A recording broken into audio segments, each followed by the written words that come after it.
The rain was the kind that did not fall so much as throw itself at the windows of the halfway crown, slate grey and slanted, and Caroline Marbury, who had 10 minutes earlier still been an heiress, ran across the inn-yard with her hood pulled forward against it. Her emerald travelling silk was already black at the hem. Her left shoe had filled with cold water at the second puddle. In her right hand, knotted into a corner of her cloak, was every pound she had been able to lift quietly from her father's bureau between 2 o'clock and 3. In her left, a brass key she had taken from the housekeeper's belt as the housekeeper bent over the linen press, and which now opened nothing at all because she had run 140 miles since. She had not meant to take a stranger's carriage.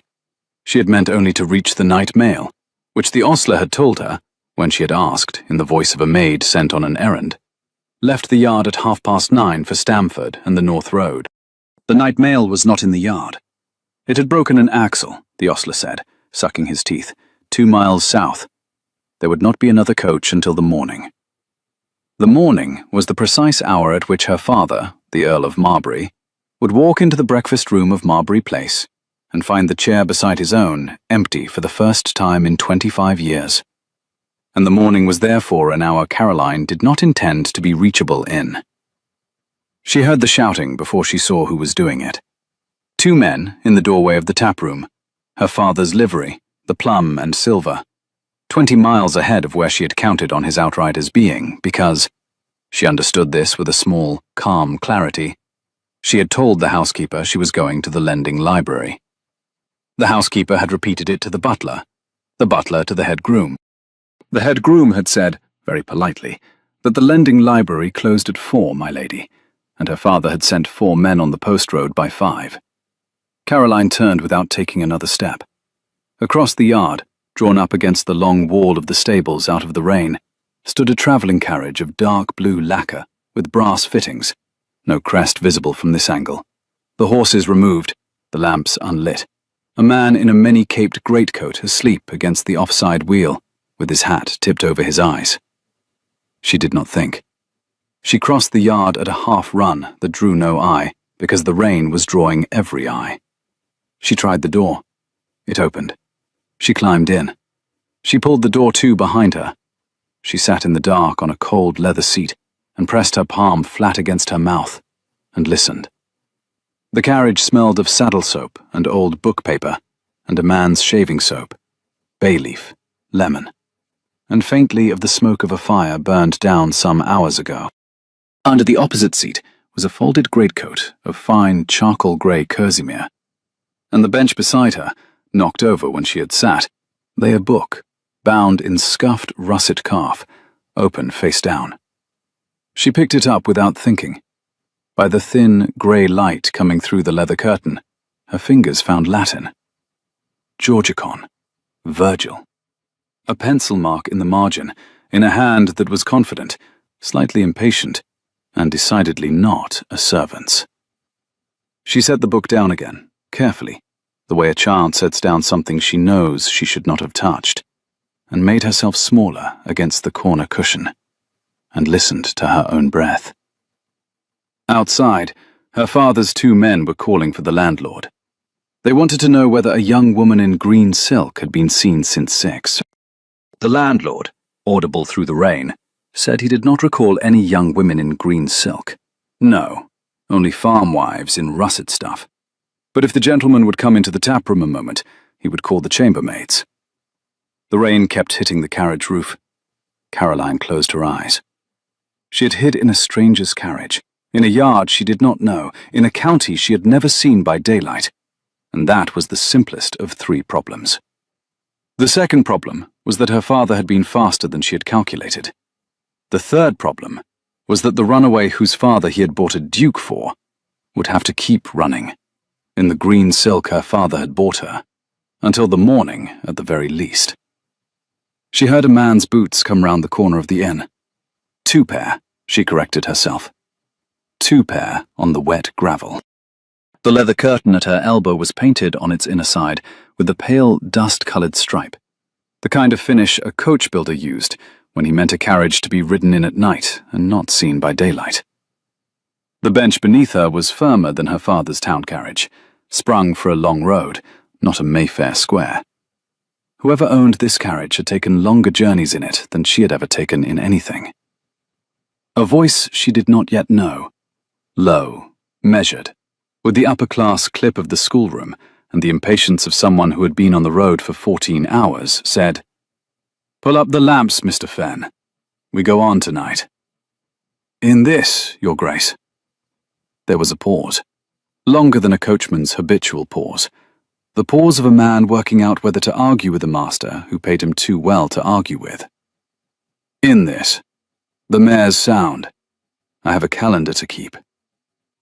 A pause filled only by the steady, soft hiss of the rain on the cobbles outside. Then the second voice, country Suffolk, plain. "Aye, sir. I'll bring round the team." Inside the carriage, Caroline did not move. His Grace. His Grace. Not a magistrate, not a banker, not a wool broker bound for the north with samples. The brass on the doors she had not stopped to read meant a coronet on the panel, and a man inside the taproom finishing his brandy who outranked everyone here, including her father, in any room either of them could enter. She thought, with the same small, calm clarity that had crossed the yard, that she had chosen the one carriage in this yard whose owner she had reason to avoid more than any other. She thought it, and she did not get out. If she got out, her father's men would have her by the postbag stand inside 2 minutes. If she got out, she was back in the breakfast room before dawn, which was to say, back in the morning room at noon, which was to say, hand in his by Friday week. She had £3 11 in the corner of her cloak and a brass key that opened nothing. She had not run 140 miles to climb out of a carriage because the man whose carriage it was happened to be a duke. There were a great many dukes. She thought, not him. Please, not him. And was startled by how clearly she had said it inside her own head. There were a great many dukes. The odds, she told herself, were excellent. She heard the team being brought up. She heard the harness chains catch and ring. She heard the Duke's voice, closer now, exchanging a remark with the ostler that made the ostler laugh. Caroline could not catch the words, only the timbre, and the timbre was warmer than the schoolroom clip had been. Then the carriage shifted on its springs. A weight settled on the offside seat opposite her. The door clicked. The lamps came up outside the leather curtain in a thin, pale band. He had not seen her. He sat down across from her in the dark and did not see her, because she had drawn the charcoal-grey greatcoat half over herself, and was pressed into the corner cushion of an unlit carriage, and looked, presumably, like nothing in particular. The heaped folds of a travelling rug, perhaps, a wool valise abandoned by an earlier passenger. The carriage moved. She felt the cobbles of the yard under the wheels, and then the softer thrum of the post road. The rain went on hitting the leather roof. The coachman called something to the horses. The carriage gathered speed. The Duke leaned his head back against the squab and exhaled a long, controlled breath that was not, Caroline thought, the breath of a man going somewhere he wanted to go. She kept her eyes closed. She kept her hands folded in the corner of her cloak. She kept her breath in the smallest possible compass against the silk of her bodice. For perhaps a mile he was silent. Then, in the same low, measured voice he had used to the coachman, pleasant, quiet, not warmed by any particular conviction, he said to himself, half aloud, "Well, that at least is 1 yard behind me." Caroline did not breathe. For another 2 miles she did not breathe. She catalogued, in the dark, what she knew of him. He was tall. She had felt the change in the springs when he sat. He smelled of the same bay-leaf shaving soap as the bench did, which meant the bench was his, and the Georgicon was his, and the pencil mark in the margin was his. He sat in the corner, not the centre, and let one boot stretch out. His breath was even. He was, she suspected, the kind of man who would notice within 60 seconds that the heap of travelling rug in his corner was breathing. She had perhaps 40 seconds. She moved. She moved without thinking the movement through. She moved on the instinct of a woman who had been raised among horses and had learnt very young that a calm, clean motion startled less than a held breath. She moved before fear caught up with her. She sat up out of the greatcoat with what dignity could be assembled from a wet silk hem and a hood gone half off, and a wisp of dark hair plastered along her temple. And she said, in a voice she had used twice in her life, once to dismiss a footman she had caught in her writing desk, once to send back a butcher's bill she had no intention of paying, "I should very much prefer it if you did not shout." The pause was the longest she had ever lived through. In the dark she could not see his face. She could see only the line of his shoulder against the leather curtain, and the faint, pale flat of his collar. The carriage rocked. The rain kept hitting the roof. The horse on the offside snorted once and shook its head. Then he said, with the calm of a man who has been startled out of a 14th hour and has the manners not to show it, "Madam, I was not, in fact, going to shout." The carriage rocked through a turning. The leather of the bench creaked under her shoulder. Outside, a single wet branch tapped twice against the lacquer of the panel, and then was gone. "Good," she said. "Then we begin well." He moved. She heard him reach across the carriage and turn up the small inside lamp, a brass-cased oil lamp set into the panel, dim, no more than a banked coal of light. And he did it without standing, which made him, she thought, even taller than she had guessed. The light came up. It was a small light, a coal of brass and oil, no more. It put a thin gold edge along the inside of the carriage, and let the corners stay in darkness. It put a thin gold edge along the side of his jaw, and along the curve of his ear, and along the dark hair where the rain had dried. He looked at her. He was, she registered, not what she had expected of a man who had made his coachman drive on in November rain. Late 20s, no more. He had a face her father, who pretended to no taste in art, would have called severe, by which her father meant a clean line of jaw and a brow that did not waste expression on a stranger. His hair was very dark. Rain had dried in it. His eyes were grey in this lamp. She suspected that by daylight they would be greyer still. His shoulders filled the corner of the carriage, as if the carriage had been built around them, and looking at the way the seams of his coat lay across them, she thought, "This is a man who could lift a saddle one-handed, and a pianoforte too." He looked at her exactly as long as it took a gentleman to take her in without staring. Then he said, "You will be wet through." "I am wet through." "There is a rug behind you. Use it." The rug was a heavy plaid of dark blue and dull gold, folded with a steady hand into a perfect square. "I have your greatcoat halfway over me already." "I noticed." He waited. He waited the way a man at a dinner table waits for a difficult guest to set down a soup spoon. Without impatience, without commentary, with the steady attention of someone whose own ease did not depend on hers. She drew the greatcoat properly across her lap. The wool was warm from where she had been folded into it. He watched her arrange it with the impassive interest of a man watching a difficult animal stop trembling. And he did not, she noticed, lean forward at any point. He kept the space of the carriage between them, as if it were a stretch of corridor he had been raised to respect. The lamp inside the panel was a small banked thing, no more than a coal of light, and its glow fell short of the leather curtains by a foot or more. Between her end of the bench and his lay a stretch of plum upholstery, scored with the long, thin lines of a button tufting, new in some other century. The carriage rocked at every stone in the road, and the rocking, after the first 10 minutes, became a thing one stopped noticing. "You are," he said at last, mildly, "in my carriage." "I noticed that some miles ago." The lamp swung once on its bracket. The light passed across the Georgicon on the bench and caught the penciled hand in the margin. "I had not been informed I had a passenger." "My fault entirely. I did not engage one." A very small movement at the corner of his mouth, not a smile, a registration. He let it go. He said, "We can stop at the next change. The Falcon, I think. I will hand you out and pay for a room, and you may sleep until morning and proceed however suits you." She said, "No." He waited. She said, "I have a small difficulty at coaching inns at present." "A small difficulty?" "4 small difficulties," she said. "In my father's livery."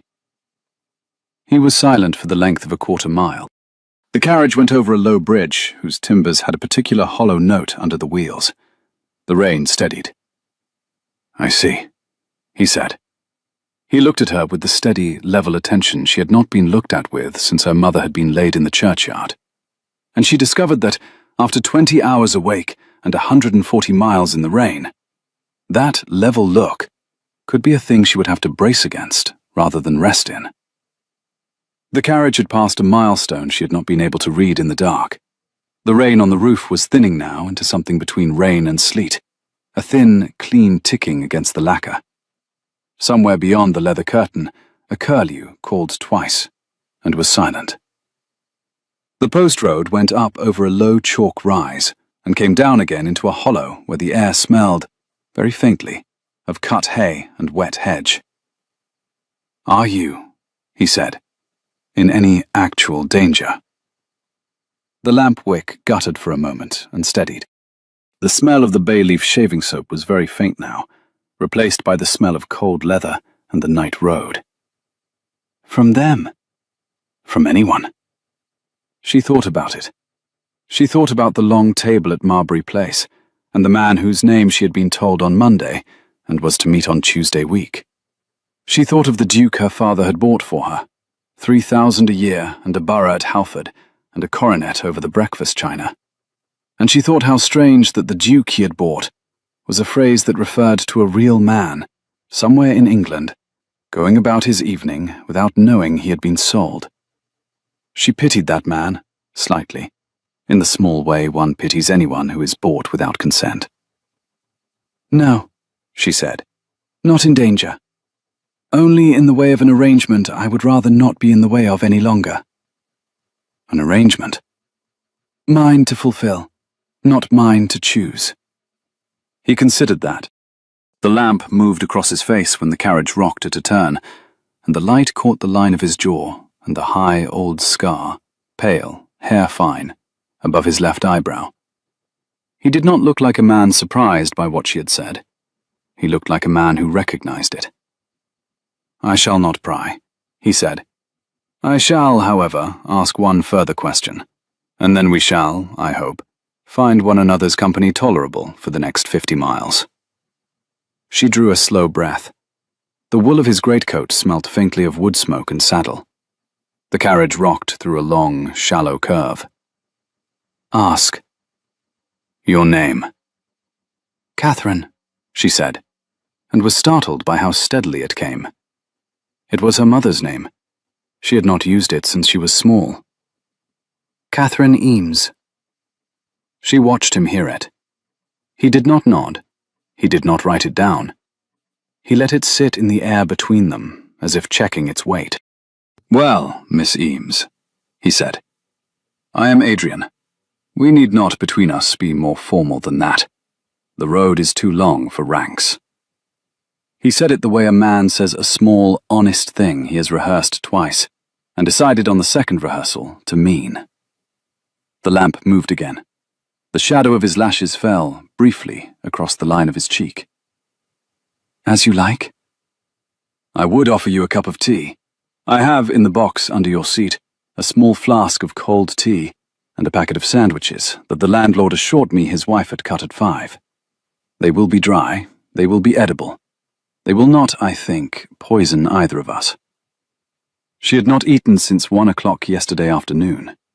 Her stomach had stopped reminding her of the fact some hours ago, in the way a body, after a certain hour, stops asking questions it knows will not be answered.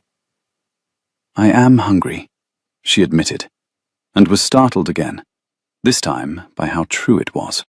He reached under her seat, without coming any closer to her than he had to, drew out the box, set it on the bench beside him, and unwrapped a small parcel of greaseproof paper. He passed her, across the carriage, 1 square of bread and beef, and one small horn cup of cold, strong tea. His hand, she registered, was large and warm and steady, and the cuff of his shirt at the wrist was very fine linen, very plain. No ring, no fob. A plain, dark coat. A man, she thought, who had inherited an entire wardrobe and chosen the dullest pieces in it. She ate. He ate. Neither of them spoke for some minutes. The rain hit the roof. The springs creaked at every hill. Outside, somewhere, a curlew called once and was silent. When she had finished the sandwich, she said. She watched the lamp move across his face for the length of 3 breaths before she spoke. The grey eyes did not, she registered, blink as often as her father's blinked, or as often as the men at her father's dinner table blinked when they were lying. Why are you driving north in the rain at 9:30? He looked at her over the rim of his own cup. The lamp moved. He said, because someone is waiting for me at the other end. A patient relative. A patient relative, he agreed. And a great deal of business that has been waiting for me to find the courage to face it. He said the word courage without irony. The carriage rolled across a stretch of mud-rutted lane, and then back onto the smooth, chalk-bedded post road. Somewhere ahead, the next milestone was approaching. And the brandy was for the courage? He set his cup down on the small folding shelf set into the panel between them. The brass of the shelf had been polished to the soft, worn sheen of a thing handled often by a steady hand. The very small movement at the corner of his mouth came again. The brandy, he said, was for the courage. The carriage is for the going. The rain, I suppose, is for not knowing the difference. She did not laugh. She came very near it. She did not, just then, know what to say. He let the silence sit. The carriage went on through the rain, which had thinned now into a steady, fine mist, the kind of weather that did not announce itself, but soaked through linen by inches. You may sleep, he said. I will give the coachman his orders at the next change. We shall not stop more than the change requires. By tomorrow noon we shall be at... He stopped himself. We shall be where I am going. From there you may take whatever onward arrangement suits you. That is generous. A small, honest pause.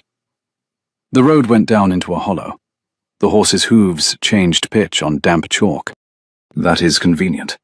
I am not at this hour in the temper for inn-yards or magistrates, or the explanations attaching to either. Nor am I. Then we shall pretend we have known one another a long while, he said. And we shall pretend the rain is somebody else's, and we shall both be at the breakfast table tomorrow, as though tonight had been any ordinary tonight, and we shall not, perhaps, mention the door of this carriage to one another again. As you like, she said. And she did sleep, eventually, against the corner cushion under his greatcoat, on a stranger's bench, with the Georgican of Virgil pressing into her hip through the silk of her dress, and the smell of bay leaf shaving soap going from foreign to familiar without her noticing the change. He did not sleep at all. He watched her, once, when the carriage went over a bridge and the lamp swung in its bracket and the light moved across her face. He saw a young woman of perhaps 25, pale with cold and want of sleep, with the curve of a cheekbone that suggested a portraitist had drawn her once and a milliner had dressed her since. He saw the seam of the emerald silk under the wool greatcoat. Mantua-made, he thought, with the involuntary register of a man raised among older sisters. He saw the brass key still knotted in the corner of her cloak. He saw a runaway. He did not, he was fairly certain, see a wife. He was thinking, as he watched her, that he had agreed 3 months ago to marry a young woman he had never met. He had agreed because his father had said, very calmly, that the alliance with Marbury's bank closed Halford's debt for the next 3 generations and broke the political stalemate in his uncle's borough. And because his father, who had never asked anything of him in 27 years, had asked. He was thinking that he would meet Lord Marbury's daughter on Tuesday week, and that until Tuesday week, he was a free man, only in the most technical of senses. He was not thinking, just then, that the young woman asleep against the corner cushion was the wrong young woman to be sharing a carriage with at all. He should have been. The Falcon at Royston was lit when they came into it at 20 past midnight, smelled of wet straw and beer. A hot girl on a bench with a cat asleep against her hip. He spoke to the landlord at the counter. He came back to the carriage with 2 mugs of broth and a fresh quilt. He passed the quilt in without looking at her, and said, low, "There are no liveried men in this yard. Sleep on. 3 more hours." She drank the broth. She did not let go of the cup until she was sure her hands had stopped shaking. She said, "Thank you, Mr. Adrian." We agreed. "Thank you, Adrian." He nodded once. He took up the Georgicon. He did not, again, sleep. By the time the second grey of morning came down through the leather curtain, the rain had stopped. The road had turned chalk white. The fields on either side were stiff with frost. The coachman's voice, carrying down from the box, was hoarser than it had been at midnight. Inside the carriage, Adrian was reading, his thumb against a margin. Caroline was watching him read, which she had not meant to do. He turned a page. He did not look up. He said, "There is a passage at the foot of this column that I would dearly like to know whether the printer has botched, because if he has not, then Mr. Davenant's translation has been the lying scholarship of 40 years. She had not meant to say it. She had meant to keep her eyes shut and feign a sleep she had not, in fact, taken. The instruction came out of her, in the voice of a woman who had spent her life giving instructions to men who had asked for them. "Read it to me," she said. He looked up over the book. The first proper daylight she had seen of him caught the grey eyes and the high old scar and the line of jaw, and she discovered that she had been right about the scar and wrong about the eyes. They were not grey. They were the grey-green of slate after rain. He said, "You read Latin?" "My governess was a clergyman's daughter who could not afford French." "Heaven send the rest of us such poverty." He read her the passage. He read it well. Better, she thought, than her father's chaplain, who had taught her to scan a hexameter and had hated the doing of it. He stopped at the end of the column. He looked at her. "I should very much like," she said, "to know what you think Davenant has done wrong." He told her. He told her in 3 sentences and 1 quick correction of his own. She listened. She told him, when he had finished, that on the contrary, Davenant had been correct, except for the word carpet, which Davenant had rendered as plucks, where the older sense was consumes by degrees. There was a small silence inside the carriage. Outside, a cart rattled past in the opposite direction. The coachman called to the horses. "Nisseems," Adrian said, with the very small movement at the corner of his mouth. "I have been quietly furious with Mr. Davenant since I was 19, and you have, in 1 sentence, broken him into pieces and laid the pieces beside one another in the correct order. I shall not, at this hour and on this road, forgive you for that easily." She did not, this time, look down at her hands when she said it. She had been raised to look down at her hands when a man made her a compliment. She had been raised, also, to disbelieve every compliment a man made her. The Duke her father had bought, presumably, would have made compliments by the dozen, and meant none of them. This was not, she was beginning to see, the Duke her father had bought. "You may forgive me later." "I shall." He turned the book over and laid it on his thigh, and looked at her with what she thought, with no warning at all, might have been the first openly pleased expression he had shown a stranger in a year. The pleasure went out of his face the moment he registered that she had noticed. He set his face back to the calm, courteous mask he had worn since the halfway crown. "Where am I taking you?" he said quietly. "I had thought," she said, "the next stage past the Falcon. There is a town. I shall find a respectable woman's house and write to my cousin in York. She does not approve of my father. She will have me for the winter." "You will need money." The carriage went over a rise. The chalk fields outside the leather curtain were beginning, in the grey daylight, to come into view. Frost lay along the hedge tops in a thin, pale line. "I have £3.11. "You will need," he said, "considerably more than £3.11. "Then I shall write to my cousin for it." "From whose roof?" She did not answer. He did not press it. He said, after a moment, "There is. I have a house 10 miles from here, at Halford.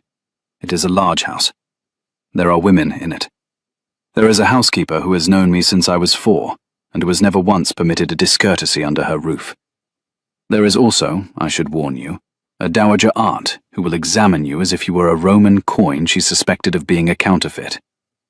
If you allow me to set you down there, you may write your letter to York from a fire and a desk and a tray of tea, and you may take the morning mail north in a few days, and no one in that house will ask you anything you do not wish to answer until your letter is answered." She heard him say it. She heard the words Halford. She heard the words dowager aunt. She heard, very faintly, behind both, the unmistakable timbre of the man whose house 10 miles from here was, in fact, the seat of the duke her father had bought for her. She heard it. She let her face show none of it, because she had spent 25 years in a house in which not showing what one heard was the third condition of survival. She thought, of all the carriages in England. She thought, very well. She watched him as he said it. He did not, she registered, lean forward or soften his voice, or in any other way press her to accept the offer he had just made. He let it sit between them on the bench, the way one lets a written invitation sit on a card tray, for the recipient to take up or leave. She said, "That is more than I have any right to." "Nonsense. You owe me a Latin lesson." "I shall pay it back." "Then we are squared, Miss Eames. Sleep again if you can. 2 hours more." She did not sleep. She watched the chalk road go white under the carriage wheels, and the hedgerow black against it, and the slate-grey sky lighten by degrees into the colour of his eyes. And she thought, in a corner of her own head she had not used since she was a child, that she would have liked to know what his name was. His real name. The one his housekeeper had used since he was 4. She would, presumably, know it by tonight. She did not, she found, want to know it yet. The house at Halford sat in a fold of the chalk downs the way an old gold cup sits in the palm of a hand. Heavy, dignified, surprisingly small at the second look, with 3 stories of grey limestone, and a long row of mullioned windows that had been catching the morning sun for 200 years before any Wycliffe had thought to be born. The drive came in along an avenue of ponarded limes. The gravel had been raked that morning. 2 footmen were on the steps by the time the carriage cleared the gate. Caroline saw the coat of arms above the door before she saw the door. Halford. The Dukedom of Halford. She had read about it in Debrett's in her father's library 6 weeks ago, with the air of a woman reading the marriage advertisement of a name not yet attached to her own. She had read about it again in the Morning Post, under a paragraph she had pretended, for the benefit of the housekeeper, to find boring. The crest was 3 falcons on a chevron. The motto was, "Non sine pulvere," not without dust. She had thought, idly at the time, that whoever the Duke turned out to be, he at least had ancestors who had not lied about the cost of getting there. The carriage stopped. The footman came forward. The first footman was a young man, with the kind of carefully expressionless face that a footman learnt in his first year of service, and never quite afterwards lost. The second footman was older. Both of them had their hats off in the cold. "Your Grace." "Mr. Fenn, take the team round. Mrs. Bell will have ordered something for the kitchen by now. Miss Eames. Brown, this is Miss Eames. She's been on the road since yesterday. She's to have the south guest room and a fire and whatever Mrs. Bell is making in the kitchen. Tell my aunt at once that I have brought a guest. Tell her I shall come to her in the morning room in a quarter of an hour." It was done with the same low, measured calm he had used to the coachman in the inn-yard. It was done in the voice of a man who had given orders since he was 8.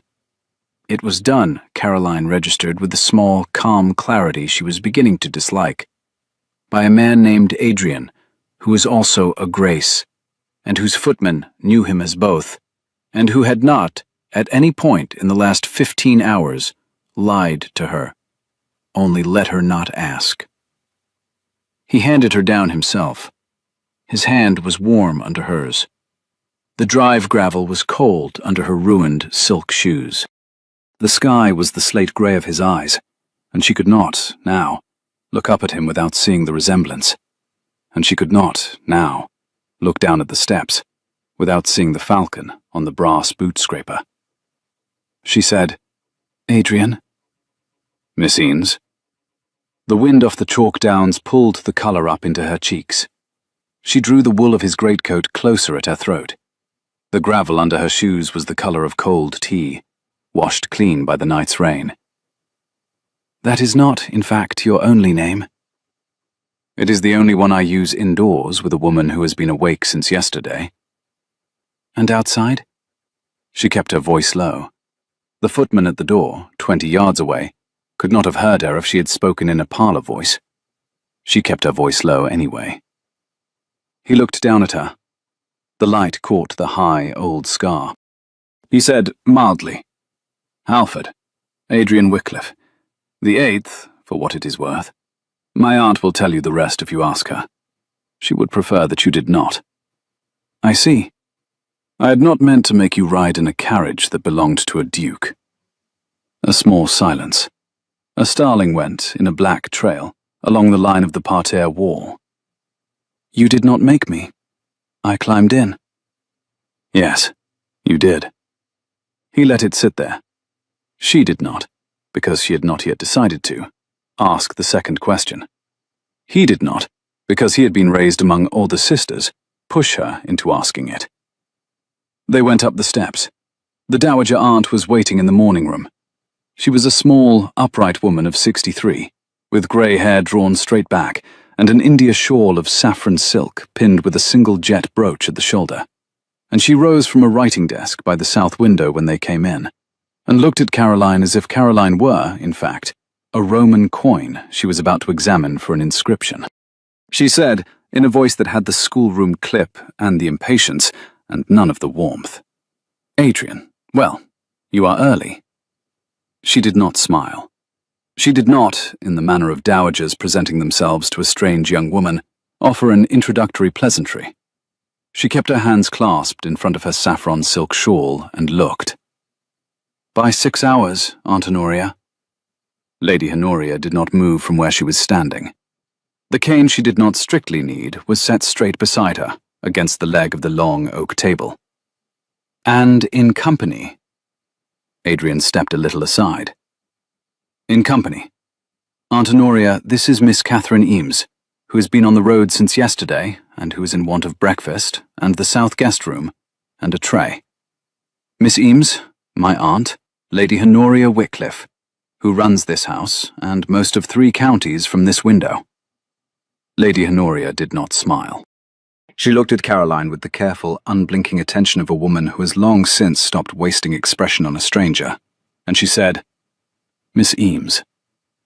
"Lady Honoria." "Where, my dear, have you come from?" Caroline drew breath. She felt the silk of her dress on her shoulders. She felt Adrian's level, grey-green eyes on her without looking.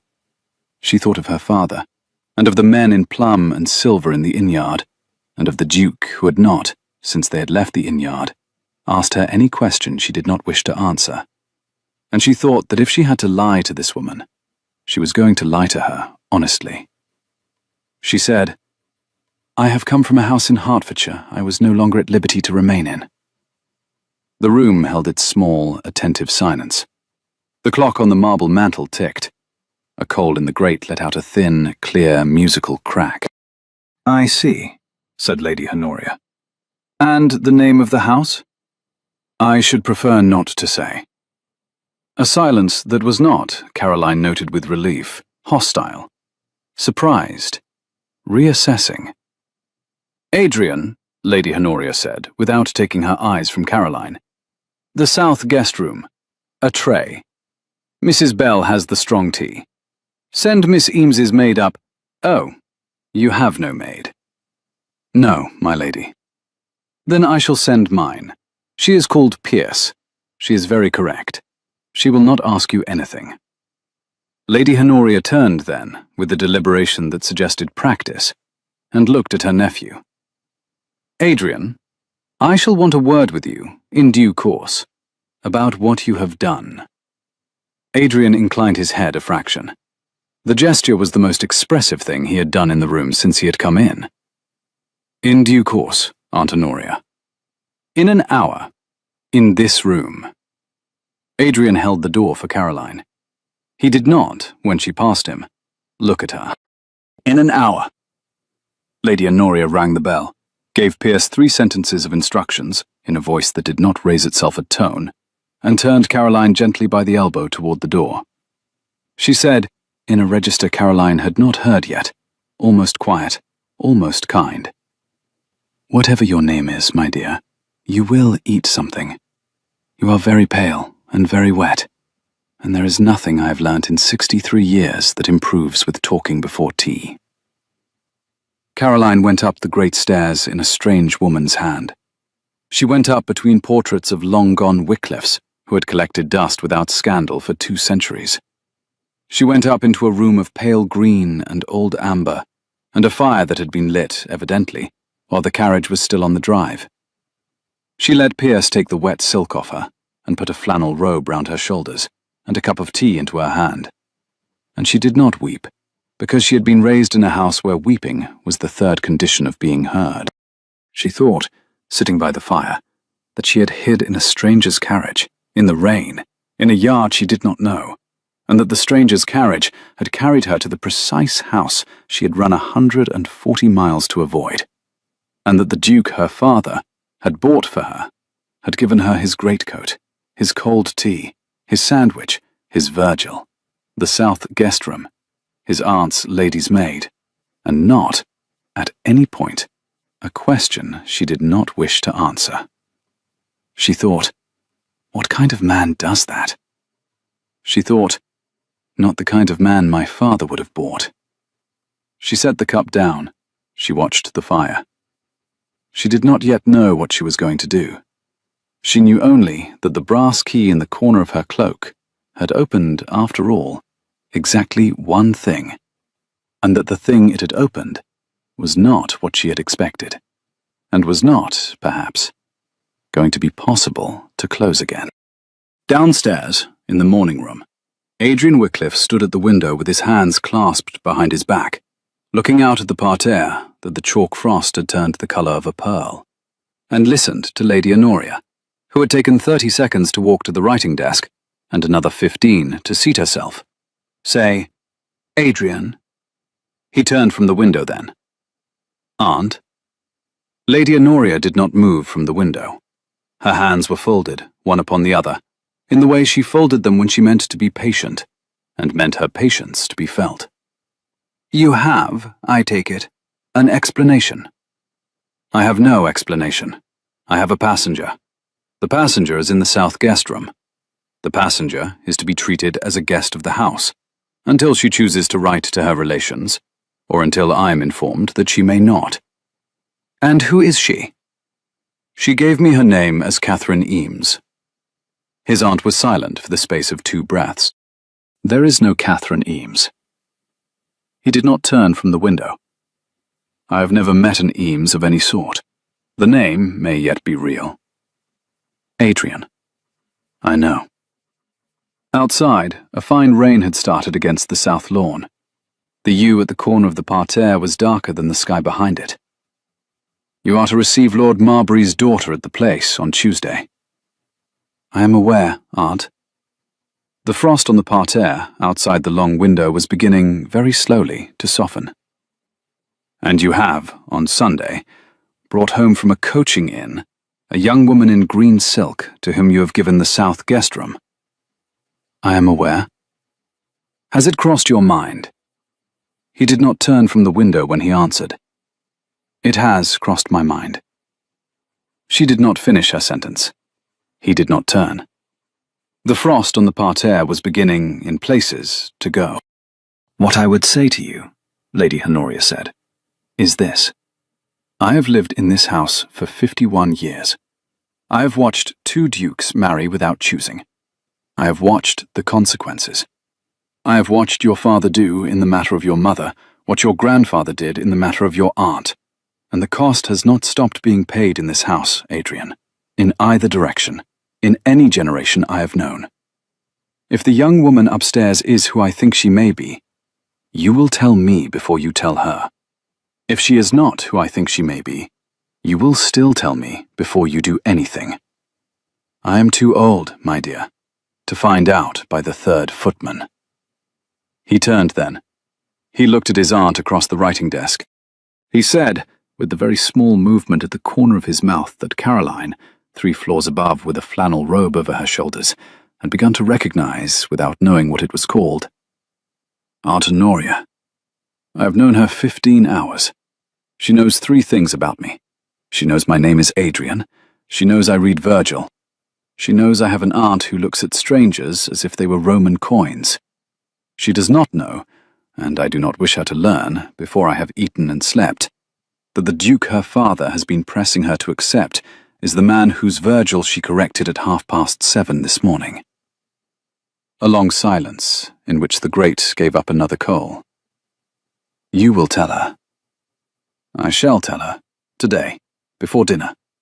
I should very much like 1 hour, Aunt, in which I am simply a man whose Latin has been improved by a stranger, before I am again a coronet and a borough, and a 4,000-a-year settlement signed in another man's hand." Lady Honoria looked at him. She was, as he had known she would be, very quiet for a long moment. Then she said, 1 hour, Adrian, not 2. 1 hour. She watched him as he said it. She watched him as a small, upright woman of 63, who had taught him to count and to ride, and at 9, to keep a difficult promise on a broken arm. "And then you tell her." "Then I tell her." He bowed his head a fraction to his aunt. He went out of the morning room. He did not, on the way through the hall, look up at the south stairs. He went out across the parterre. He stood for some minutes at the wall of the lower terrace. He thought that he had not, in 27 years, ever before wanted a stranger to be someone other than they were going to be. And he thought, with no courtesy at all, that he had perhaps half an hour left in which to be a man called Adrian, and that he intended to use it. He did not yet know what use he was going to make of it. He would find out by tea. Caroline ate. She slept 3 hours under a green eiderdown. Pierce woke her at noon, brought her a clean grey muslin morning dress that fit at the shoulders and was loose at the waist, Lady Honoria's, when she was Miss Wycliffe, my lady, and you are nearly her height, and dressed her hair with a discretion that asked nothing. She went down to the morning room at 1. Lady Honoria was at the writing desk. The Duke was not in the room. Lady Honoria looked up, registered the dress, registered the hair, said, "That suits you," and went on writing. "Lady Honoria, in a moment, Miss Eames." She finished the line. She set the pen down. She blotted. She closed the inkstand. She gave Caroline her full level attention, as she had given her in the morning, and she said, "There is a luncheon laid in the small dining room. My nephew is not in the house at this hour. He has ridden out to the home farm. He will be back at 3. You will lunch with me. After lunch I shall take you through the library, because you read Latin, and there is nothing else I can offer a stranger that is half as polite. And at 3, when my nephew is back, you and he will have, I gather, a conversation. I have promised him that I shall not be in the room. You will, however, have me on the other side of that door, my dear, as long as you have need of me there. Do you understand?" "I think I do, my lady." "Eat. The cook is a Wycliffe in temper. She will be insulted by less than a full plate." Caroline ate. She ate cold pheasant and a slice of seed cake and a baked pear that had been steeped in spiced wine, and Lady Honoria gave her a small, careful tour of the library that contained 2 passing observations on Mr. Davenant's translation and 3 on the unfortunate vogue for false Gothic bindings. And Caroline laughed once, suddenly, at a verdict on Mr. Coleridge that she had heard her own governess deliver in identical phrasing 20 years earlier. And Lady Honoria looked at her, with the very small movement at the corner of her mouth, which Caroline now recognized, because she had seen it for 15 hours on another face, and which had to mean, she thought, that Lady Honoria was, also, in her own way, his aunt. At 2:45, Lady Honoria gave her into the library and closed the door behind her, and Caroline stood by the long table and waited. She heard the boots on the flagged corridor before she saw him. She heard him stop at the library door. She heard the small, steady breath he drew before the latch lifted. He came in at 3 exactly. He had changed. He was in country dress, a coat of dark green, plain riding breeches, a cravat tied without flourish. He had taken off his gloves at the door. His hair was wind-blown. He had been on the home farm, plainly. He came in and shut the door and crossed to her with the same low courtesy he had used on the carriage step. And he stopped at the other end of the long table, and he said, "Miss Eames." "Halford." He took the name without flinching. He said, "I owe you an explanation." "You owe me," she said, "a question first." She drew a breath. She kept her hands on the table. She did not, at any point in the long week she would later remember, regret the steadiness of her own voice in this moment. "Ask it." "Are you the Duke of Halford that my father has been writing to since August about a marriage between his daughter and yourself?" A silence, in which the fire in the library hearth made the only sound. The clock on the mantel struck the hour. The clock kept striking. Adrian Wycliffe set both his hands on the long table, palms flat, and looked across the matter, and he said, "I am." "And you have known, since I told you my name was Catherine Eames?" A long pause. The fire in the library grate let out a small, clear, ringing crack. The clock on the mantel went on counting the hour. "I have known since you told me you had a small difficulty at coaching inns in your father's livery." "And you brought me here?" He did not, on hearing it, look down. He did not, on hearing it, look away. "I brought you," he said, "where you would be warm and fed, and not handed back to 4 men in plum and silver before you had slept. I did not, miss, I did not, until I shut the carriage door, intend to tell you who I was within 15 miles of this house. I intended to set you down at the Falcon and pay your way north. I changed my mind on the road." "Why?" "Because you read Virgil." The answer landed in the room with no flourish at all. He did not, on saying it, look pleased with himself. He looked like a man who had just paid a small, honest tax he had been intending to pay for some weeks. She did not laugh. She came very near it. "That is," she said, "the worst reason I have ever heard a duke give for anything." "It is the only honest one I have." She looked at him.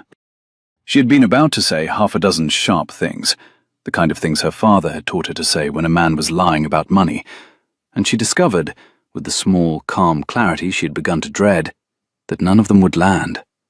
He was not lying. He had not lied. He had let her not ask.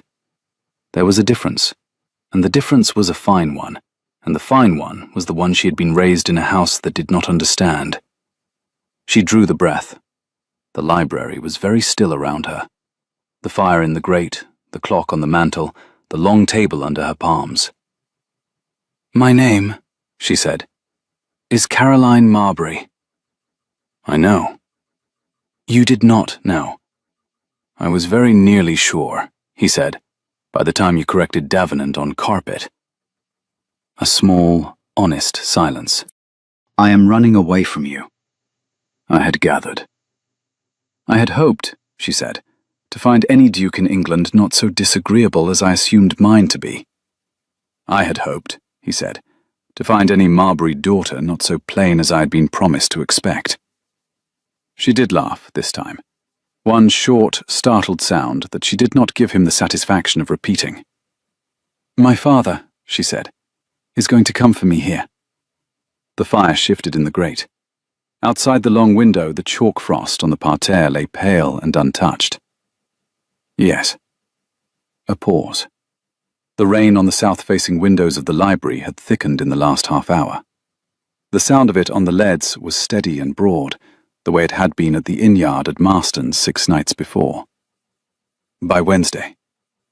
"By Tuesday morning, I should think. He will have written to Mrs. Bell within the hour." She set down her cup.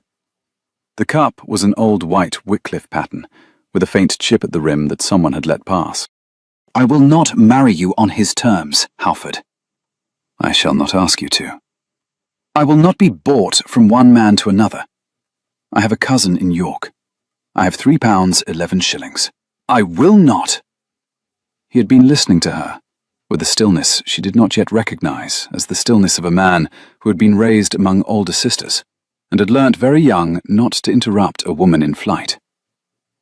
"Miss Marbury," he said. She stopped. "I am not going to ask you," he said very quietly, "to marry me on any terms at all at this hour.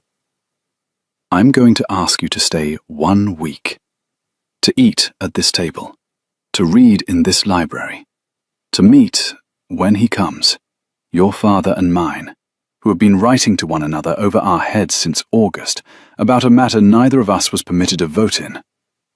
And at the end of the week, if you wish to take the morning mail to York with your £3 11 and never speak my name again, I shall hand you into the coach myself and pay the rest. I shall not, however, hand you into a coach with £3 11 tonight. I am not, in that, going to be moved." She set both her hands on her end of the long table, palms flat, in unconscious copy of his own posture, and she looked at him across the polished oak and the inkstand and the dish of penknives, and she said, "1 week. 1 week." She felt the agreement settle on the room, the way a coin settles on a polished table. Once, twice, and still. "On the condition," she said, "that you do not, in that week, court me." She did not lower her gaze. He did not lower his. "I shall not court you," he said, with no movement at the corner of his mouth, and no warmth at all in his voice, except that there was, somehow, behind the calm, an enormous quantity of warmth he had carefully shut into another room. "If you do not, in that week, lie to me." A single, clear word. "Agreed." "Then you have, Miss Marbury, the freedom of this library, the south guest room, my aunt's wardrobe, my coachman, my horses, and my Virgil. You will be required at breakfast and at dinner. You will be required at neither otherwise. If at any point in the week you wish to be set down anywhere else in England, I have given Fenn orders to take you, today or any day, with no questions asked, with money in the box. You are not here a captive. I would dislike very much for you to feel one." She said it without thinking. She discovered, as she said it, that it was the simple truth. "I do not." "Good." He bowed to her, very slightly. He moved to the door. She watched him cross the rug. He moved with the same low courtesy with which he had handed her down from the carriage on the gravel. He had his hand on the doorknob when she said, behind him, "Halford." He turned. She had not meant to ask. She had meant to let him go through the door without another word between them. The question came out of her in the voice of a woman who had spent 20 hours awake and had, at the end of them, only one further question left. "What were you going to do?" she said. "On Tuesday week, if I had been at home." He looked at her. He took a long breath. He said, in the voice she had heard say, 1 yard behind me in the dark of the carriage, "I was going to marry you, Miss Marbury, because my father asked it of me. I was going to be kind to you, because I have been raised in a house in which one is kind. I was going to spend 40 years across a dinner table from a young woman who had not chosen me any more than I had chosen her. And I was going to mind very much, every night, that neither of us had been asked. I had not, until last night in the rain, thought there was any way out of that for either of us. The clock on the mantel struck the quarter. He drew a slow, steady breath. And now I am going to ride out again until tea, Miss Marbury, because if I stay in this room another minute, I shall break my own agreement. He went out. The library door clicked behind him. The latch settled. The boots on the flagged corridor receded. She did not move for some time. Outside the long mullioned windows, the chalk frost had gone entirely. The parterre lay pale and wet under a slate-grey sky. Somewhere on the home farm, a dog barked once. In the hearth, a log shifted and let out a small, clear, ringing crack. Caroline Marbury, who had, at 9:30 the night before, been an heiress, sat down in a tall, green leather chair by the long library table and put her hands carefully into her lap, the way her governess had taught her to do when she was 8. And she said, aloud, into the empty room, in the voice of a woman addressing a brass key, "Well, that is a difficulty." She did not, however, weep. She had business to attend to. The week was, for a week begun under such terms, surprisingly orderly. Caroline rose with the house at 7. She breakfasted with Lady Honoria at 8:30, and on the second morning with Adrian as well, who came in from the home farm with mud on his boots, and bowed to her as if she were a respectable widow, and asked her, without preamble, what she had thought of Hooker on Tides, because there was a copy on the library shelf, and Mrs. Bell had reported that she had been seen reading it after dinner. And then he did not look at her again until he had finished his coffee. He kept his agreement. He did not court her. He did, however, leave her Georgicon open at the page he had been quarrelling with Davenant over since he was 19, with a pencil between the leaves, on the table in the library every afternoon. She quarrelled back, in pencil, in the margins. He did not, on the second day, mention the pencil marks. He left a fresh pencil. On the third day, he left her a second book, Hooker on Tides, open at the page where Hooker says that no man may, in conscience, take of his neighbour what his neighbour cannot, in conscience, give. There was no pencil mark this time. The whole book was a pencil mark. She read it twice and put it back unmarked. And at dinner that night, Lady Honoria, 3 of them at the long table, she said, quite mildly, "Halford, your tenants on the South Meadow are being overcharged." He set his glass down. He said he had set his glass down. The candlelight caught the edge of the wine. "By how much?" "By 3 shillings a quarter. They have been charged at the rate of the upper meadow, which has the better drainage, for at least 4 years. Your steward keeps 2 sets of ledgers." The fire in the dining-room hearth shifted and let out a small bright ember onto the tile. "How do you know?" "I went out yesterday with Mrs. Bell to the home farm. I asked the head shepherd's wife where the cottagers fetched their water. I went, after that, to the cottages. I have a way of getting people to tell me what they pay. My father taught me, in case I ever had to manage a house. He did not anticipate that the house in question might be yours." Lady Honoria laid her fork down with great quiet. Adrian said, he spoke the words very evenly. The wine in his glass did not move. "Which steward?" "Mr. Petrie." "Mr. Petrie has been at Halford 22 years. Caroline took a slow breath. The dining-room candles were down to half their length, and the wax was puddling at the silver collars. The pheasant on her plate had gone cold. She set her fork against the rim, very carefully, the way her governess had taught her to do when she was 8, and she straightened the linen of the cuff at her wrist. "Mr. Petrie," Caroline said, "has been at Halford 22 years too long. He has bought a public house in Stamford. He bought it 3 years ago. The deed is in the name of his son. The son is a tide waiter on 3 shillings a day. The son could not, in conscience, have bought a public house. Your tenants, in conscience, did." The fire crackled. Adrian set his fork down. He looked at his aunt. His aunt said, in the voice of a woman who had been waiting half a decade to be told something she had suspected, "Adrian, I told you in March." "You told me in March," he said quietly, "that you did not care for Mr. Petrie's hat." Lady Honoria did not look at her plate. "That was the polite version, Adrian." "I see." He looked across the table at Caroline. The candle nearest his hand had burnt down a half-inch since they had sat. The wick was leaning a little to the east, in the way that wicks leaned in old houses when a sash a long way off was not quite closed. He said with absolute mildness, "Miss Marbury, would you come with me to the home farm at 9 tomorrow?" "Yes."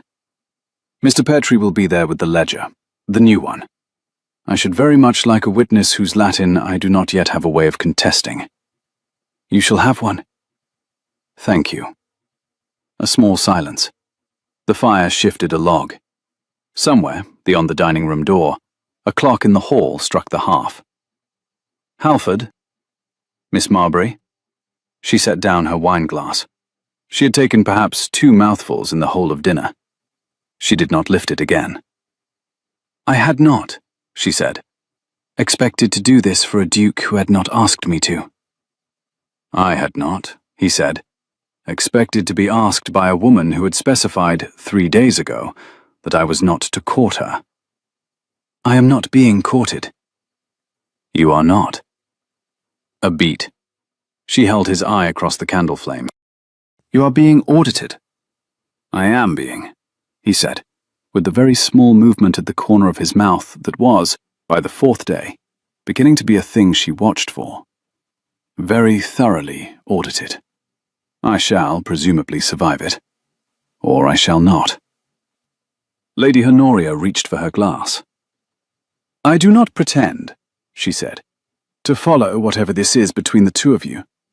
I should be very obliged, however, if neither of you forgot that you had agreed not to court one another, because if either of you did forget it, it would fall to me to remind you, and I have a letter to write to the bishop, and very little patience." Lady Honoria looked at her glass. "Aunt." "Adrian." That was the 3rd day. By the 5th day, Adrian had taken Mr. Petrie's ledger off him in the home farm office, in front of Caroline, in front of his aunt, and in front of the head shepherd who had been at Halford a year longer than Mr. Petrie, and disliked him precisely a year longer, and Mr. Petrie, who had a long, thin nose and a very thin patience with women who asked questions, had said, in the kind of small, clean voice in which men lie when they have run out of larger ones, "I cannot answer that question, Your Grace, in front of—" "You will answer it, Mr. Petrie," Adrian had said, "in front of whomever I have in this room." Mr. Petrie had not answered it. He had handed over the ledger. He had ridden, that afternoon, to Stamford in his own gig, with a letter of dismissal in his pocket, and an instruction that the keys to the home farm office were to be at Halford by nightfall, or the matter would not be resolved between him and his Grace, but between him and the assizes. The keys had been at Halford by 6. The new ledger had been put into the head shepherd's hand. Adrian had written a letter to a man in the city, asking him to come down for the audit. Lady Honoria had written a letter to the bishop about a parish school. Caroline had written a letter to her cousin in York. The letter to her cousin she had not sent. She had written it twice, in fact, both times honestly, both times with the address of the post office at Halford on the outside, and both times she had laid it on the bench in the library by the inkstand and walked away from it. The first time she had told herself it was because she had wanted to add a postscript about the steward. The second time, she had told herself it was because the post-bag had already gone. The third time, on the 5th night, she did not write it at all. She sat in the library after dinner instead, by the fire, in Lady Honoria's grey muslin, and a Norwich shawl Lady Honoria had given her on the 4th day, with the explanation that it had been her sister's, and that the colour did not suit anybody actually living. And she read the pages of the Georgicon she and Adrian had been quarrelling in pencil over since Sunday, and she found that he had written, in the margin of a passage about late autumn rain on a vine, in the small, impatient hand she had first seen in the rocking carriage. Davenant has rendered obstrigate as binds fast, which is correct in the verb but wrong in the temper. Miss Marbury, would you be willing, before I leave for the city on Friday, to give me your sense of obstrigate as a verb of constraint that is also a verb of relief? I shall not press, only ask. She read it 3 times. She put the book down. She picked up the pencil. In her own hand, smaller and rounder than his, she wrote, Halford. A verb of constraint that is also a verb of relief is the only kind of verb worth using for late autumn rain on a vine. It is also the only kind of verb worth using for anything else that happens in a house, in which one is allowed to disagree with the steward over dinner. C.M. Asterisk. She closed the book. She left it on the table. She did not, for 10 minutes, move. Then she rose and crossed to the long, mullioned window and looked out at the parterre, which was the colour of pearl in the dark, and at the lower terrace, where a man in a dark green coat was standing with his hands clasped behind his back, looking at the wall of the kitchen garden, in the way of a man who is not, at this hour, looking at the wall of the kitchen garden. And she thought, with the small, calm clarity she now expected of every important moment in her life, I have not been courted. I have been listened to. I do not know which of those is worse. She did not go down to him. He did not come up. By morning, the Georgicon on the library table had a new pencil line in the margin of her note. It read, Miss Marbury, you have said the only useful thing about late autumn rain on a vine that has been said in this house since 1791. I shall not, however, court you, because I gave you my word. Beneath it, in fresh pencil, was a second line in a hand she did not know but suspected, with reason, of being Lady Honoria's. Both of you are ridiculous. She did, that morning, laugh.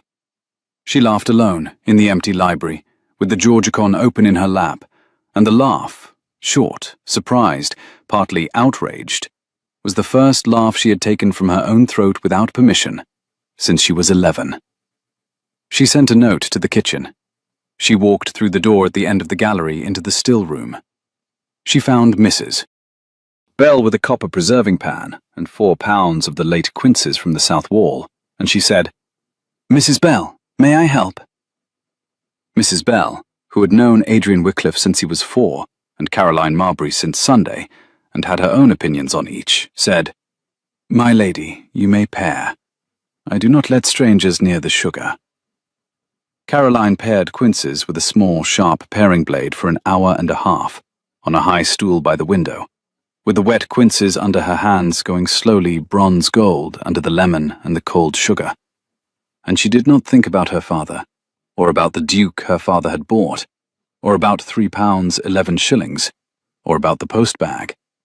And at the end of the hour and a half, Mrs. Bell said dryly, in the wry voice Caroline had come to recognize as the voice of every supportive secondary in the house. Well, my lady, that's 8 years of teaching saved then. I shall not say to my niece, when she comes, you might learn from Miss Marbury. I shall say, Miss Marbury already paid the lesson, child. You go straight to lemons. The pared quince in front of Caroline was a small bronze-gold half-moon on the white deal of the bench. The cold sugar at her wrist had begun to crystallize. Mrs. Bell, my lady, you have been very kind to me. The reply came without turning. The copper preserving pan continued to give off its small, clean smell of sugar and lemon and slow heat. His Grace told me to be. Yes, Caroline said, but you would have been anyway. Miss Bell, who had not, in 51 years of service, accepted a verbal compliment in working hours, took the paring blade from Caroline's hand, and the apron from her waist, and the bowl of pared quinces from the bench. She turned all 3 away into the corner of the still room without comment. Then, with her back to Caroline, in the voice in which Adrian had said, 1 yard behind me in the dark of the carriage, she said, His Grace deserved his father better than he got him. He has the same trouble now. I am very glad, my lady, that he has had, this week, somebody in the house worth quarrelling with him over the Virgil. I shall not, for choice, lose that. Caroline did not answer her. Mrs. Bell did not turn from the corner. After a moment, Caroline took the apron off the hook again and tied it. She picked up the paring blade. She started on the second basket of quinces, which the gardener had brought in at dawn from the south wall. She did not look out of the still-room window, where, on the gravel of the lower terrace, a man in a dark green coat had just walked up out of the parterre and stopped at the back gate with his hand on the latch, looking up at the still-room window, the way a man looks at a window through which he can see a woman paring fruit, and not, at this hour, looking at her at all. It was the 6th morning of her week. Her father's carriage came up the avenue at noon on Tuesday. Caroline, in the still-room with Mrs. Bell, did not hear it. Adrian, in the library with the man from the city and an open ledger, did. He set down his pen. He looked across the table at his aunt, who had risen and was standing at the long window, and his aunt, who had stopped, in the last 24 hours, looking at strangers as if they were Roman coins, and had started, almost, looking at her nephew as if he were one, said, "Adrian." Adrian did not look up from the ledger. His pen, when he laid it down, made a small, flat sound against the rim of the inkstand. "I know, Aunt." "You will fetch her?" "I shall not. She shall come down when she chooses." "You will tell her?" "Brown is on his way to her." He stood up. He set his hand on the table for a moment, palm flat, the way he had set it on the library table on the 3rd day. He said, very quietly, to no one in particular, "I had hoped for one more day." He went out to the front steps. Lord Marbury was a heavy-set man in his 50s, with a face the colour of old port, and the kind of eye that had never had to look up at anyone whose acquaintance he had not bought. And he came up the steps of Halford with a riding whip in one hand and a folded paper in the other, and a footman 2 paces behind him with a portmanteau. And he stopped at the top step in front of Adrian Wycliffe and said, with no preamble, "Halford." "My lord?" The 2 men measured one another across the stone of the top step. Adrian did not, on greeting, offer his hand. Lord Marbury did not, on greeting, offer his. "You will hand me over my daughter." "I shall hand you," Adrian said, "into the morning room, my lord. There is brandy in the morning room, and a fire, and chairs that will hold your weight, and a great deal of glass between you and the wind. Your daughter will be sent for when she chooses to come." "When she chooses?" "When she chooses, Lord Marbury. She has been a guest of this house since Sunday. She is not a parcel of yours that I've signed for." "By God, sir!"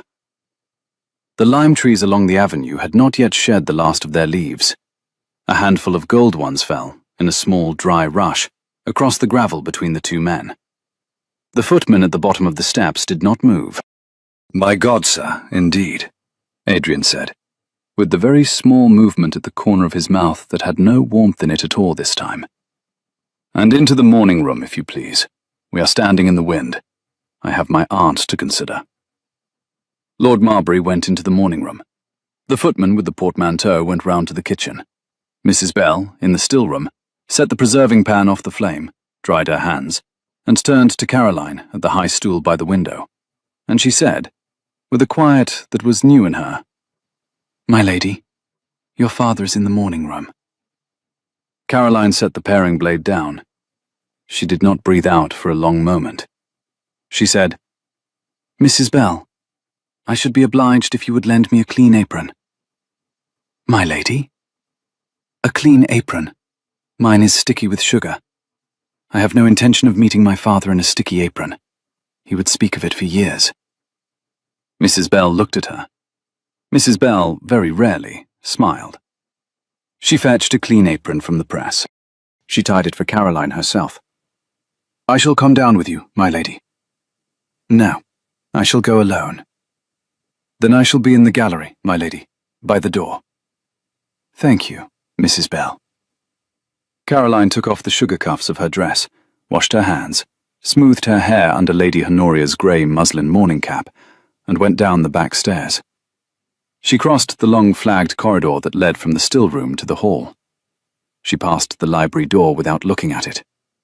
She stopped at the morning room door and rested one hand flat against the panel for a moment, as she had rested her palm flat against her mouth in the dark of the carriage on Sunday night.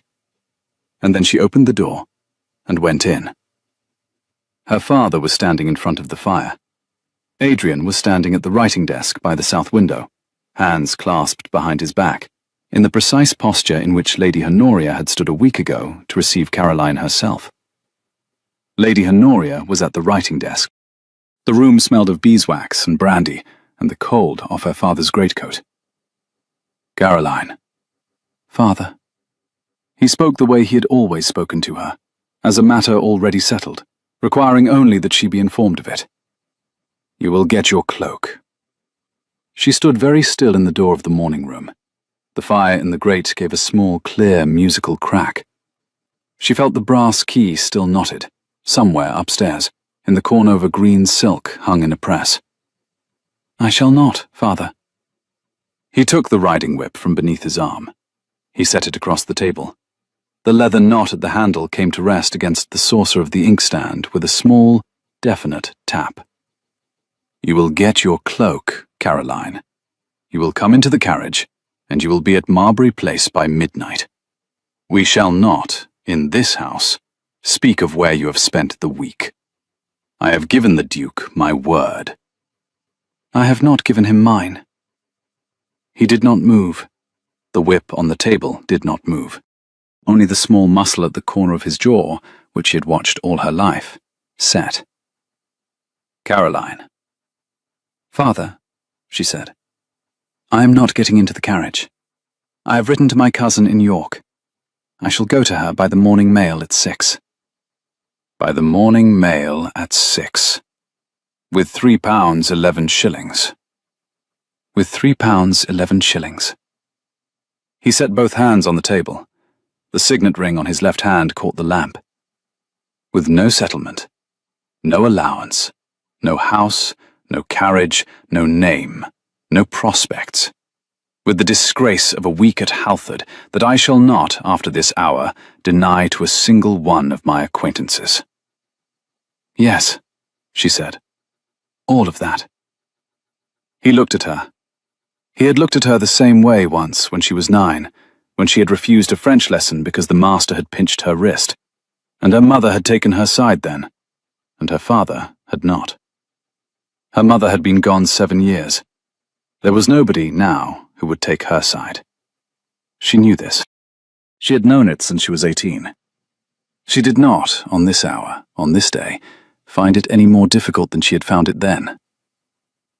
Caroline, her father said, you will marry the Duke. Adrian moved. Adrian had not moved from the writing desk. He spoke without raising his voice, and the room, with its leather, its old maps, its long shelves of Virgil and Tacitus, and the small calf-bound Georgicon at his elbow, made the small voice the largest sound in it. Lord Marbury, with respect, sir, this matter is between my daughter and myself. With respect, my lord, this matter is between your daughter and the man whose name you have been disposing of in a settlement clause since August. You will permit me to speak.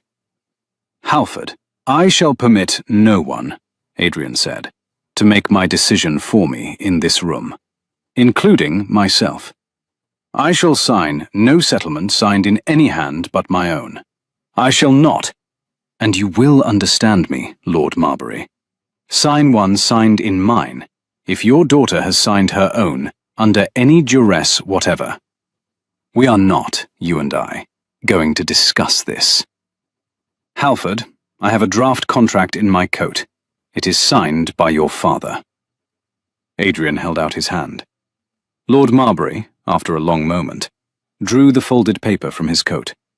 He placed it on the writing desk, in the way a man places a thing on a surface he expects another man to pick up. The paper was 12 sheets, folded twice, sealed with a Marbury cipher, and beneath it, in a corner, the Falcon of Halford. The dust of 200-mile riding was on the outer fold. Adrian picked it up. He turned it over in his hand. He looked at his father's seal. He looked, without expression, for a long second. Then he set the paper down again, picked up the brass letter opener from the writing desk, and broke the seal. He unfolded the contract. He read the first page. He read the second. He set the contract flat on the writing desk. He took up the letter opener again. He did not, this time, use it to cut anything. He laid it carefully along the inside of the second fold. He picked up the entire contract. He tore it in half along the spine of the fold. The sound the contract made was not loud. Lord Marbury said, "Halford." "My lord," Adrian said, with the calm of a man who has been on the road since yesterday and has the manners not to show it. "I have just torn in half a piece of paper that committed me to 4,000 a year of your money, the borough at Halford, and the daughter you have been writing to my father about since August. The 4,000 a year I do not want. The borough at Halford I will not buy from you. Your daughter, if she will have me, I shall ask by my own hand when she is willing to be asked. And I shall ask her, my lord, knowing that her answer is hers to make, and not mine to wait for. You may take with you the half of the contract that is in my father's hand. I shall keep the half that is in yours. I shall keep it as the proof, the next time my father asks me to do anything, that I did, once, refuse him." The torn contract lay on the writing desk. Lord Marbury looked at it. He looked at Adrian. He looked, at last, at his daughter. The torn contract lay on the writing desk between them, in two clean halves, the falcon at the corner of one, and the Marbury cipher on the other. "Caroline." "Yes, father."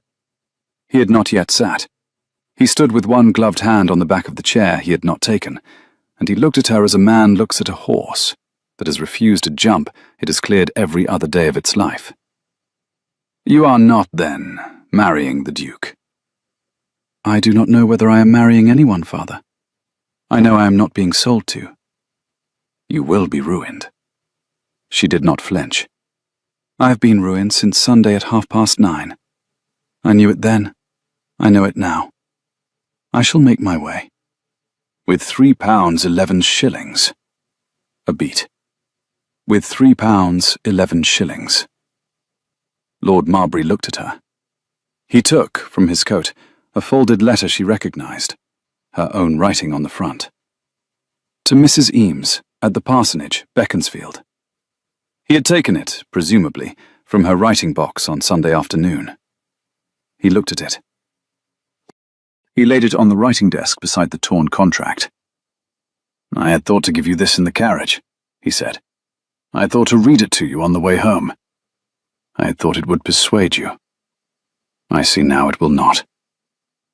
He bowed, with the tight precision that surprised her, to Lady Honoria.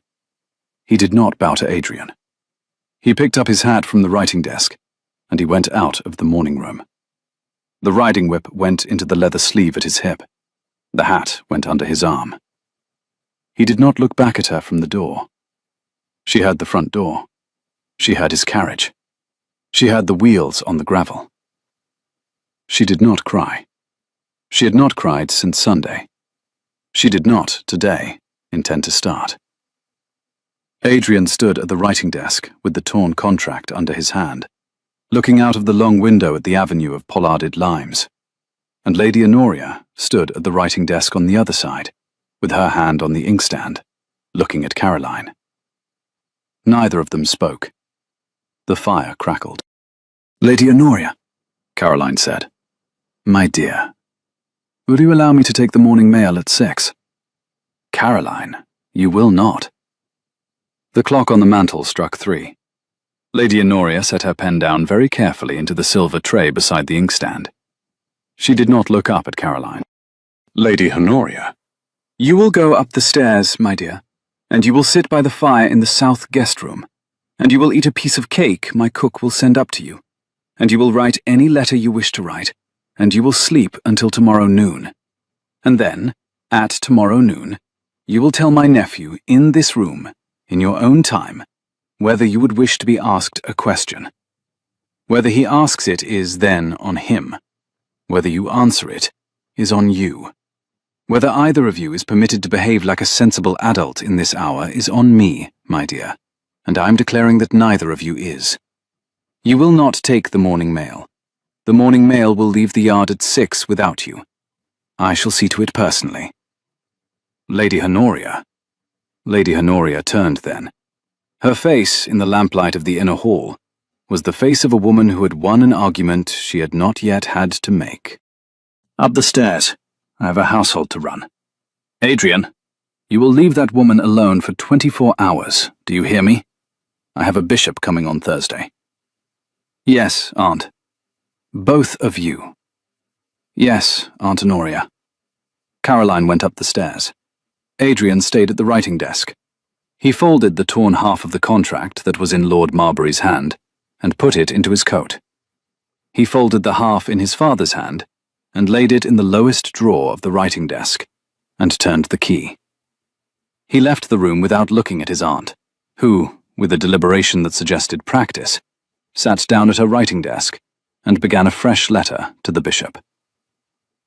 That night, Caroline did not sleep. She sat by the fire in the south guest room, with the Norwich shawl across her shoulders and the brass key still knotted in the corner of the green silk Pierce had hung in the press.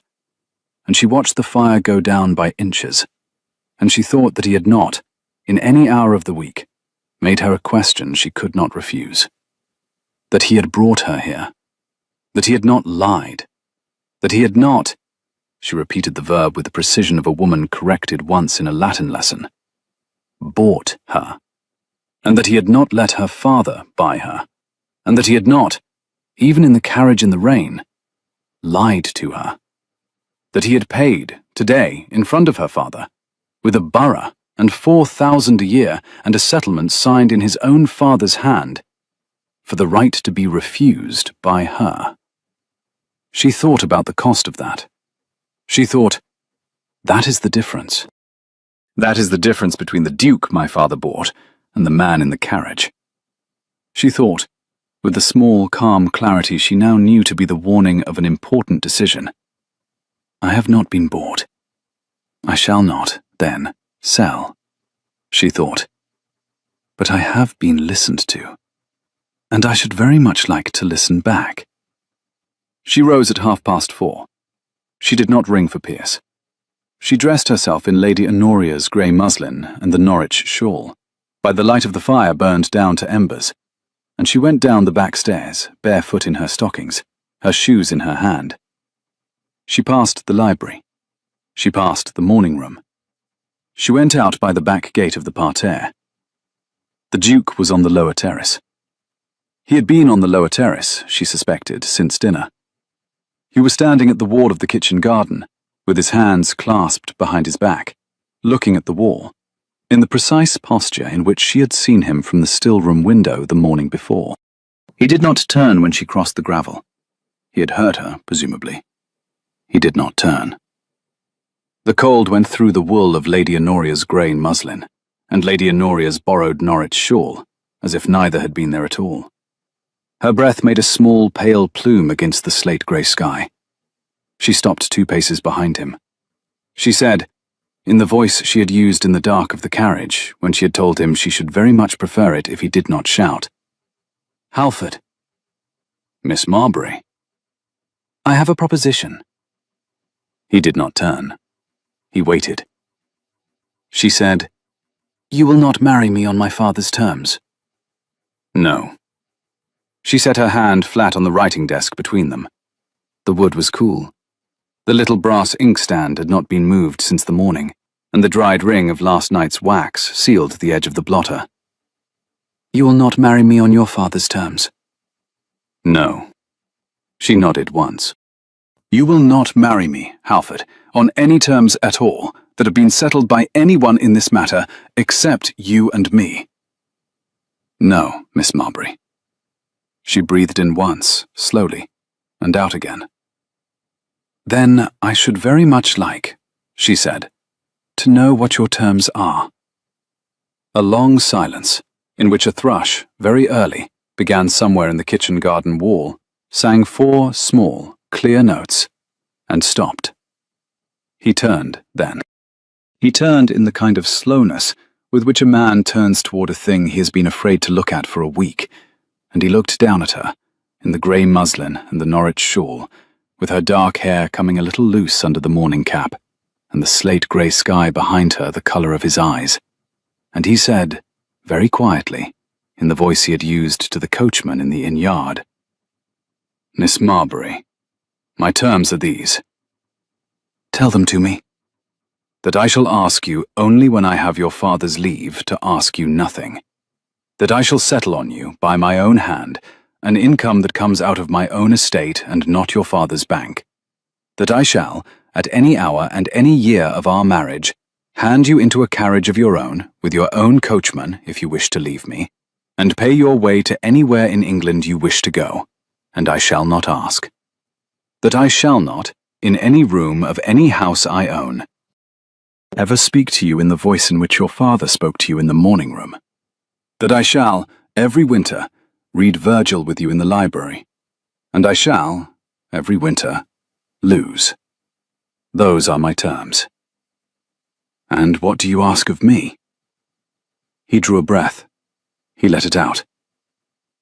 "Miss Marbury," he said, "I ask of you that you will, if you decide so, marry me.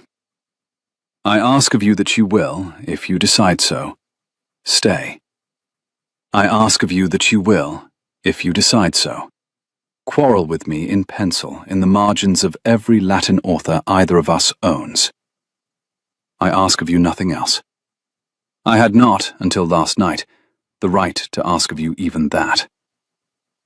And if I say no, then I shall hand you into the morning mail at 6, with your cousin's address and the money to reach her. And I shall not, Miss Marbury, ever ask you again. You will not be asked in this house anything you do not wish to answer. You were not in the carriage. You shall not be on the gravel." She looked at him. She looked at his slate-grey eyes, and the high old scar, and the line of his jaw her father would have called severe, and at his bare, ungloved hands, very large and very still by his sides, and at the wall of the kitchen garden, and the rosemary rimed with frost, and she thought, in a corner of her own head that had been quiet for 15 years, "This is the second time I have hid in a stranger's carriage. The first time it was a duke's. The second time it is my own." She drew the slow, steady breath of a woman who had been raised to give an answer, and had, on one Sunday night in November, learnt to keep one, too.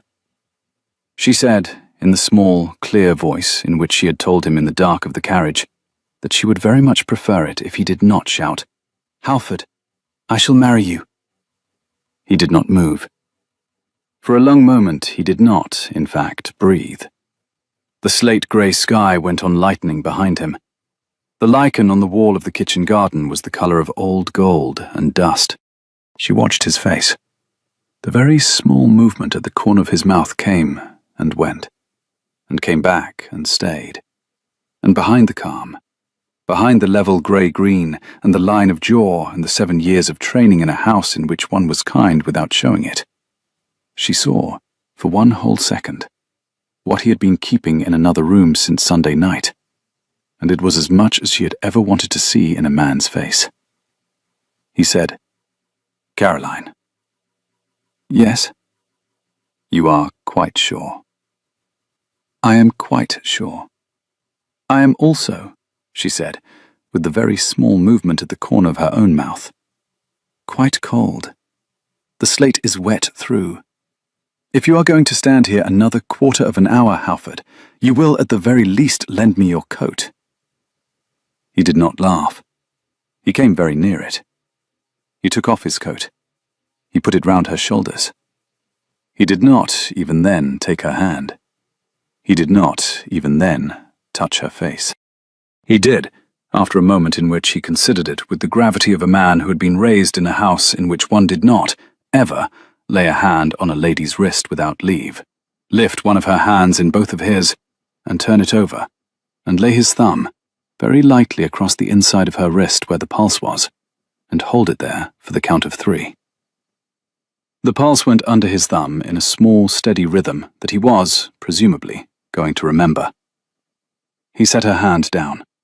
He drew her hand through his arm, against his sleeve, with the small, steady pressure of a man who had been waiting to do exactly that for 3 days, and had not allowed himself to think of it. "We had better go in," he said. "My aunt will have heard you on the gravel. She will be at the window with a bishop's letter in her hand. We shall not, at this hour, give her the satisfaction of a scene." "No." "Caroline." "Yes?" "You may, if you wish, send the letter to your cousin in York. I shall not, if you do, mind. She should know." She had already decided. "I shall write it after breakfast." "Good. Caroline." "Yes?" He paused at the foot of the South Terrace step. The gravel had been raked clean since they had gone out. In the lamplight it had the white look of fresh sand. "Carpet," he said, "is a verb of constraint that is also a verb of relief. Davenant was wrong. You were right. We shall, this winter, settle that man for good." "We shall, Halford. We shall." They went in. Lady Honoria, who had not in fact been at the window, she had been at the writing desk finishing her letter to the bishop, looked up, registered the coat round Caroline's shoulders, registered the colour in her nephew's face, and said, without setting her pen down, "Adrian." "Aunt?" "Mrs. Bell has laid breakfast in the small dining room. There is hot chocolate. There are scones. There is a letter from your father which I have not opened. There is, in the gallery, a footman with my best regards. Sit down, both of you, and eat. I shall not, at this hour, ask either of you anything. I shall, however, expect a great deal of you by tea." "Yes, Aunt Honoria." They sat down. The chocolate was hot, the scones were warm. Through the long, mullioned window of the small dining room, the chalk frost on the south parterre was beginning, in places, to go. Somewhere on the home farm, a dog barked once. Somewhere in the kitchen, Mrs. Bell, with great quiet, set a copper preserving pan back on the flame.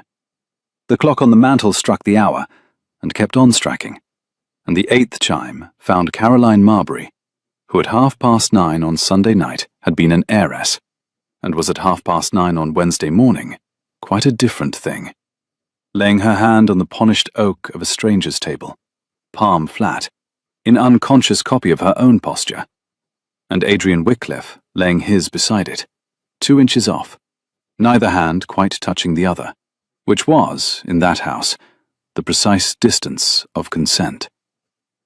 They were married in the parish church at Halford on the 2nd Sunday of December. Caroline wore her mother's lace, sent down by the cousin from York, who came in a hired chaise and quarrelled with Lady Honoria over the proper way to candy a violet. The bride's father did not attend.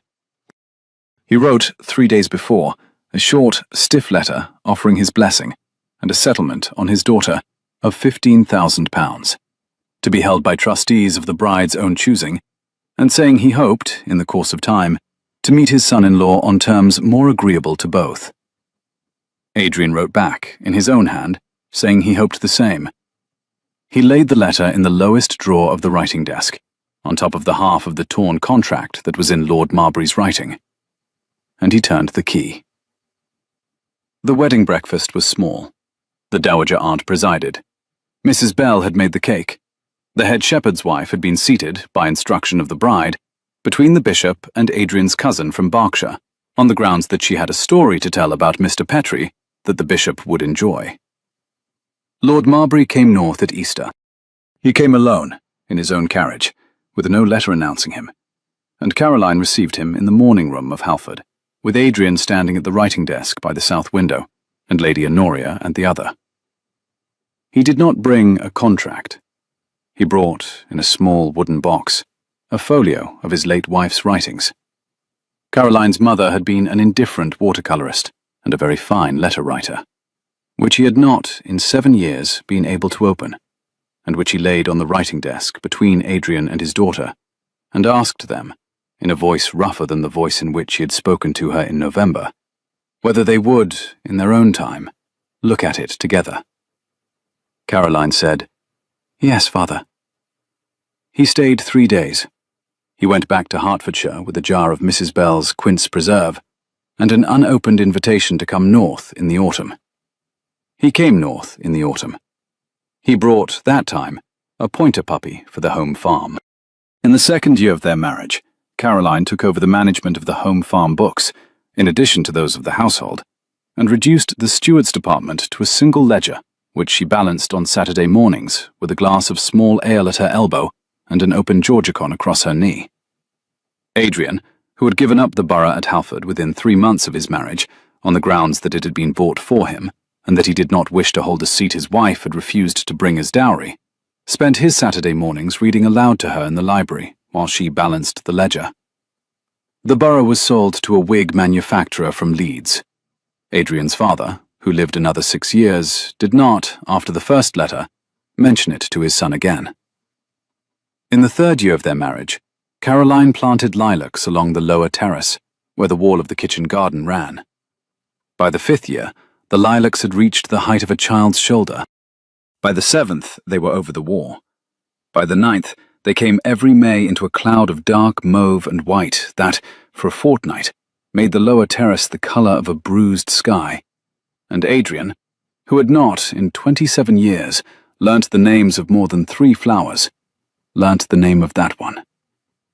In the 10th year, in November, the night being wet and the candles in the library low, Caroline Wycliffe, Duchess of Halford, who at 25 had hid in a stranger's carriage in the dark of a coaching inn, sat by the fire in the long green leather chair her husband had once stood behind on a Sunday afternoon, to tell her she was not, in his house, a captive.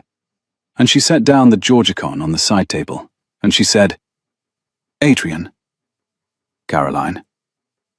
She did not look up from her work. The needle moved 1 stitch, 2 stitches, 3. "The carriage." "What of it?"